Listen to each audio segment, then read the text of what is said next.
Hello students, आज की class में आपका स्वागत है। पार्ट 3 खनिज और शक्ति संसाधन। कीरी सुकान से मिलने धनबाद के निकट उसके पैतृक स्थान पर जा रही थी। कीरी कहाँ जा रही थी? सुकान से मिलने धनबाद जा रही थी कि कीरी को एक विशाल काले क्षेत्र को देखकर आश्चर्यचकित थी। सुकांत, यह स्थान कितना काला और धूल भरा क्यों है? उसने पूछा। यह कोयला खदान के निकट होने के कारण है।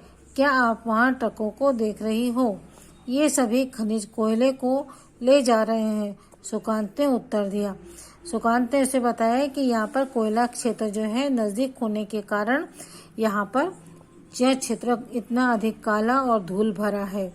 यह ट्रकें इस कोयले को ले जा करके दूसरे स्थानों पर रख छोड़ती हैं। तब तो कीरी के मन में एक प्रश्न और आता है, खनिज क्या है? कीरी पूछती है। सुकांत कहता है, क्या आपने कभी नानबाई को बिस्कुट बनाते हुए देखा है? उसमें आटा, दूध, चीनी और कभी कभी अंडे भी मिलाए जाते हैं।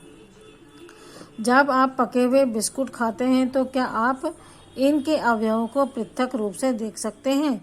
जिस प्रकार बिस्कुट में मिली हुई कई वस्तुओं को आप नहीं देख सकते हैं, उसी प्रकार हम पृथ्वी पर चट्टानों के में कई पदार्थ मिले हैं जो खनिज कहलाते हैं। ये खनिज पृथ्वी की चट्टान परपट्टी पर सभी जगह फैले हुए हैं। तब कीरी को एक प्रश्न और पूछती याद आता है, जानना चाहती कि खनिज क्या है। तब सुकांत कहता है कि क्या तुमने नानबाई को बिस्कुट बनाते हुए देखा है? आपने कभी देखा है किसी को बिस्कुट बनाते हुए? बहुत सारी चीज़ों को मिला करके, आटा, शक्कर, चीनी और क्या इसमें अंडे भी मिलाए जाते हैं। बहुत सारी चीज़ें मिला करके जब बिस्किट बनाते हैं तो क्या हम इन चीज़ों को अलग अलग देख सकते हैं? बिस्किट के अंदर नहीं देख सकते। तो इन सभी चीज़ों को मिलाने के पश्चात बिस्किट बनता है। ठीक इसी प्रकार हमारी जो भूमि है परपट्टी, उसमें भी अनेक प्रकार के खनिज पाए जाते हैं जो हमें दिखाई नहीं देते हैं। परपट्टी के बीच में, चट्टानों के बीच में जो खनिज होते हैं वह हमें दिखाई नहीं देते हैं। जैसे बिस्किट में मिली हुई चीज़ें हमें दिखाई नहीं देती, उसी प्रकार से पृथ्वी की चट्टानों के भीतर जो खनिज हैं वह भी हमें दिखाई नहीं देते हैं। उन्हें खोद करके ही हमें प्राप्त करना होता है। प्राकृतिक रूप से प्राप्त होने वाला पदार्थ जिसका निश्चित रासायनिक संगठन हो वह एक खनिज है। प्राकृतिक रूप से प्राप्त होने वाला पदार्थ जिसका एक निश्चित रासायनिक संगठन हो खनिज कहलाता है। जो भी खनिज हमें पृथ्वी से प्राप्त होते हैं उन सब का कुछ न कोई रासायनिक संगठन अवश्य होता है। खनिज सभी स्थानों पर समान रूप से वितरित नहीं है। वे किसी विशेष क्षेत्र में या शैल समूहों में संकेंद्रित होते हैं।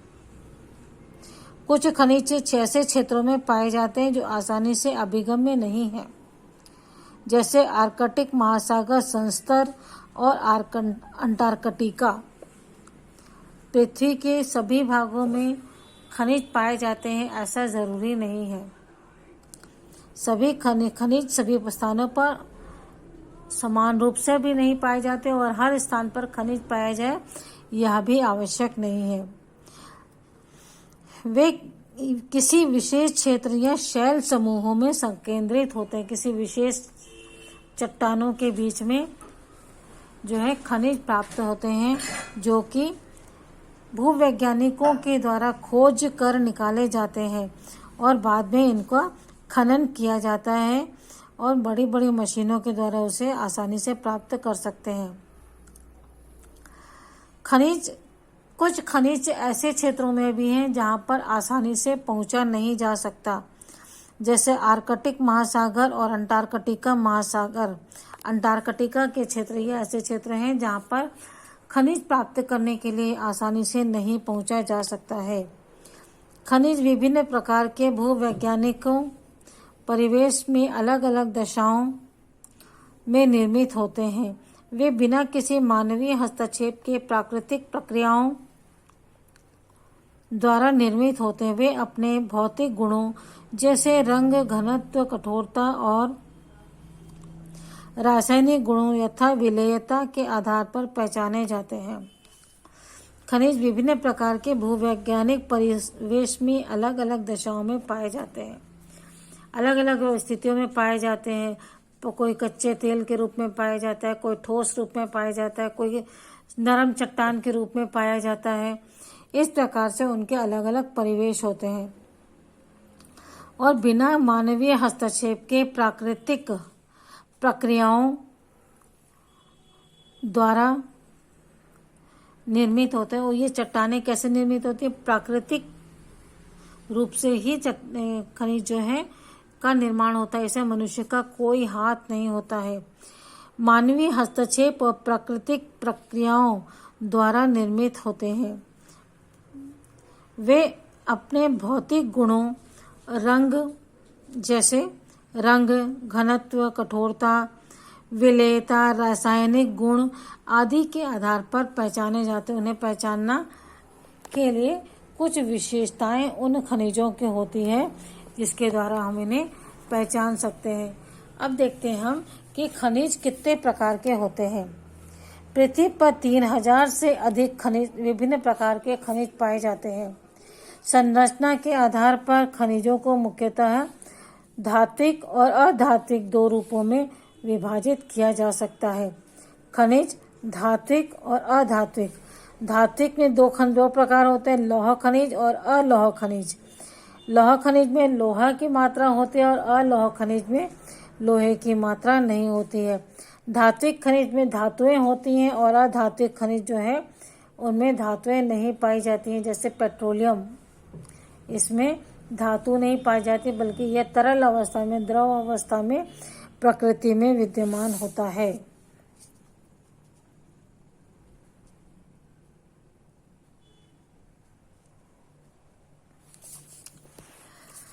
देखते हैं धात्विक खनिज। खनिजों में धातु कच्चे रूप में होती है। धातुएं कठोर पदार्थ हैं जो ऊष्मा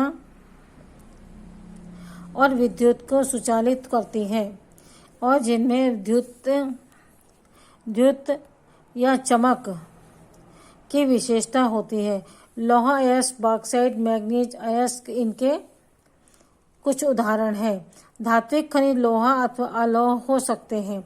लौह खनिजों में जैसे लोहा अयस्क, मैग्नीज, क्रोमियम, मैग्नीज क्रोमाइट में लोहा होता है और अलौह खनिज जिसमें लोहा नहीं होता, किंतु कुछ अन्य धातुएं यथा सोना, चांदी, तांबा, सीसा हो सकती हैं।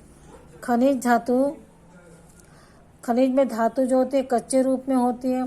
धातुएं कठोर पदार्थ हैं जो ऊष्मा और विद्युत के सुचालित होती हैं। इनमें चमक पाई जाती है, धातुओं में चमक पाई जाती है। लोहा अयस्क, बॉक्साइट, मैग्नीज अयस्क आदि। इसमें दो प्रकार मैंने बताया, लौह और अलौह। लौह खनिज जिसमें लोहे की मात्रा होती है जैसे लोहा अयस्क, मैग्नीज, क्रोमाइट आदि।